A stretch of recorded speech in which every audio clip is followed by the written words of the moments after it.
இத்தாலிய மலைச்சரிவில் ஏறிச் செல்வதாக கற்பனை செய்து பாருங்கள். அங்கே நவீன வீடுகள் நிறைந்த ஒரு முழு நகரமே செயலற்று அசைவற்று கிடப்பதை காணலாம். படுக்கைகள் நேர்த்தியாக விரிக்கப்பட்டுள்ளன. அலமாரிகள் நிரம்பி வழிகின்றன. இழுப்பறைகள் திறந்தே கிடக்கின்றன.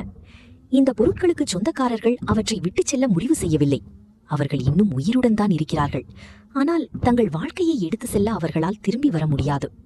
அரசாங்கம் அசல் குடியிருப்பாளர்கள் தங்கள் சொந்த நிலத்தில் கால் வைப்பதை சட்டப்பூர்வமாக தடை செய்து ஒரு கட்டாய விலக்கு மண்டலத்தை உருவாக்கியது. இந்த ஆணை ஒரு விசித்திரமான சமூக பொருளாதார தோல்வியை உருவாக்கியது. நகரம் காலியாகவும் ஆனால் மதிப்புமிக்க பொருட்களால் நிரம்பியதாகவும் இருந்ததால் அது விரைவில் கொள்ளையர்களை ஈர்க்கும் காந்தமாக மாறியது.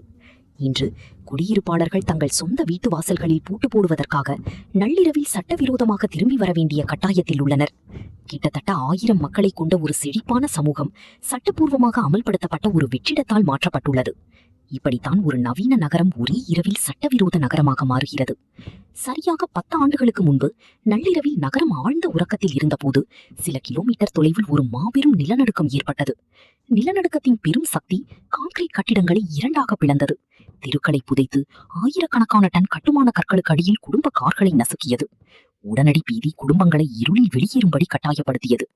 அடுத்த நாளே ஒரு பெரிய பின்னதிர்வு தாக்கியதால் குடியிருப்பாளர்கள் தாங்கள் அணிந்திருந்த ஆடைகளுடன் மட்டுமே நிரந்தரமாக தப்பியோட வேண்டியிருந்தது. பல்லாயிரக்கணக்கான இத்தாலியர்கள் அரசு நடத்தும் முகாம்களில் தஞ்சம் புக தேர்ந்தெடுத்தனர். தங்கள் சொந்த பகுதியை கைவிடுவதற்கு பதிலாக அவர்கள் தங்கள் சொந்த நாட்டிலேயே அகதிகளாக மாறினர். கொடுமையான முரண் என்னவென்றால், இந்த குறிப்பிட்ட மலைப்பகுதியில் மக்கள் 3000 ஆண்டுகளாக வாழ்ந்து வருகின்றனர். இந்த குடியேற்றம் பல நூற்றாண்டுகால போர்களையும் காலநிலையையும் தாங்கி ரோமானிய பேரரசையே மிஞ்சி இருந்தது. ஆனால் சில நொடிகளில் தரைமட்டமாக்கப்பட்டது. நிலநடுக்கம் நகரத்தின் கட்டமைப்புகளை பௌதிக ரீதியாக உடைத்தது. ஆனால் இந்த சமூகத்தின் உண்மையான அழிவுக்கு காரணம் அதை தொடர்ந்து வந்த கண்ணுக்கு தெரியாத பேரழிவுதான். எஞ்சியிருந்த கட்டிடங்கள் அபாயகரமான கட்டமைப்பு பலவீன நிலையில் விடப்பட்டன. ஒரு பலத்த புயலோ அல்லது பலத்த காற்றோ முழுமையான சரிவை தூண்டக்கூடும். நகரத்தின் பிரம்மாண்டமான வரலாற்று தேவாலயத்தில் இந்த உறுதியற்ற தன்மையை நீங்கள் தெளிவாக காணலாம். முதலில் 13ஆம் நூற்றாண்டில் கட்டப்பட்டு 300 ஆண்டுகளுக்கு முன்பு கலைநயமிக்க சுவரோவியங்களுடன் புனரமைக்கப்பட்டது. அதன் கூரையும் மணிகோபுரமும் இப்போது கடுமையாக சேதமடைந்து முழுமையாக இடிக்கப்பட வேண்டிய நிலையில் உள்ளன.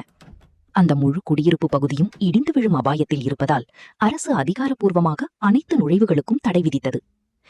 இந்த தடை மண்டலம் ஒரு பெரிய தூய்மைப்படுத்தும் முயற்சியை ஒழுங்கமைக்க அவகாசம் அளிக்கும் என்பதே அதன் பின்னணியில் இருந்த கோட்பாடாகும். அந்த தூய்மைப்படுத்தும் பணி ஏன் ஒருபோதும் நடக்கவில்லை என்பது இந்த வரைபடம் காட்டுகிறது. அரசாங்க நிதியில் ஏற்பட்ட கடுமையான பற்றாக்குறையால் அரசின் புனரமைப்பு நிதி உடனடியாக நின்றுவிட்டது. இதற்கிடையில் அடுத்த 10 ஆண்டுகளில் கட்டமைப்பு சிதைவு கடுமையாக அதிகரித்தது. ஒரு தசாப்த கால புறக்கணிப்பு நிலநடுக்கம் தொடங்கிய அழிவை முழுமையாக்கியது. குடியிருப்பாளர்கள் இப்போது ஒரு அமைப்பு ரீதியான முரண்பாட்டில் சிக்கியுள்ளனர். தங்கள் வீடுகளை தாங்களே சரி செய்ய அவர்களை திரும்ப அனுமதிக்க அரசு மறுக்கிறது. ஆனால் அவர்களுக்காக வீடுகளை சரி செய்யும் அடிப்படை திறனும் அரசுக்கு இல்லை. 10 ஆண்டுகாலம் முழுமையான முடக்கத்திற்கு பிறகு கிராமத்தின் நுழைவாயிலில் பௌதிக மறுவளர்ச்சி இறுதியாக தொடங்கியுள்ளது. மெதுவாக ஒரு பாதை சீரமைக்கப்பட்டு வருகிறது. இது கோட்பாட்டளவில் குடியிருப்பாளர்கள் திரும்புவதற்கு வழிவகுக்கிறது. ஆனால் நீண்டகால கைவிடுதல் எப்போதும் பெரும் பாதிப்பை ஏற்படுத்தும். செர்னோபிலில் உள்ள விலக்கப்பட்ட பகுதியைப் போலவே அங்கு அடர்ந்த பசுமை காடுகள் வானுயர கட்டிடங்களை விழுங்குகின்றன. அதிகார வர்க்கம் முடங்கும் போது இயற்கை மனித இடங்களை வேகமாக தனதாக்கிக் கொள்கிறது. இந்த முறையை நாம் உலகளவில் காண்கிறோம். ஃபுகுஷிமா போன்ற இடங்களில் பேரழிவு மக்களை வெளியேறும்படி கட்டாயப்படுத்தியதால் வெறிச்சோடிய சாலைகளும் புதர் மண்டிய கலைகளும் அங்கு வசித்தவர்கள் ஒருபோதும் திரும்பிச் செல்ல முடியாத சமூகங்களை குறிக்கின்றன. இங்கே இத்தாலியில் புனரமைப்பின் முடிவில் ஒரு கசப்பான உளவியல் யதார்த்தம் காத்திருக்கிறது. அரசாங்கம் இறுதியில் முழு வரலாற்று மையத்தையும் மீண்டும் கட்டினாலும் அசல் குடியிருப்பாளர்கள் அதை பற்றி கவலைப்பட முடியாத அளவுக்கு நீண்ட நேரமாக அங்கிருந்து சென்றுவிட்டனர். கடந்த 10 ஆண்டுகளில் முன்னாள் குடியிருப்பாளர்கள் புதிய வீடுகளை வாங்கினர். தூசி படிந்த அந்த படுக்கை அறைகளில் உறங்கிய குழந்தைகள் வளர்ந்து வேறு இடங்களில் குடும்பங்களை தொடங்கிவிட்டனர். ஓரிடத்திற்கு திரும்புவதற்கான முதன்மை உந்துதல் அங்கு உங்கள் வாழ்க்கையின் தொடர்ச்சிதான். அந்த காலவரிசை உடைந்தவுடன் அந்த சமூகமே அழிக்கப்படுகிறது. சுவர்களை மீண்டும் கட்டுவதால் வேறு இடங்களில் நடந்த 10 ஆண்டு கால வாழ்க்கையை சரி செய்ய முடியாது. வேறு இடங்களுக்கு சென்றுவிட்ட குடும்பங்களுக்கு இந்த மீட்டெடுக்கப்பட்ட கட்டமைப்புகள் இனி ஒரு வீடாக இருக்காது. அவை வெறும் கட்டிடங்களாக மட்டுமே இருக்கும்.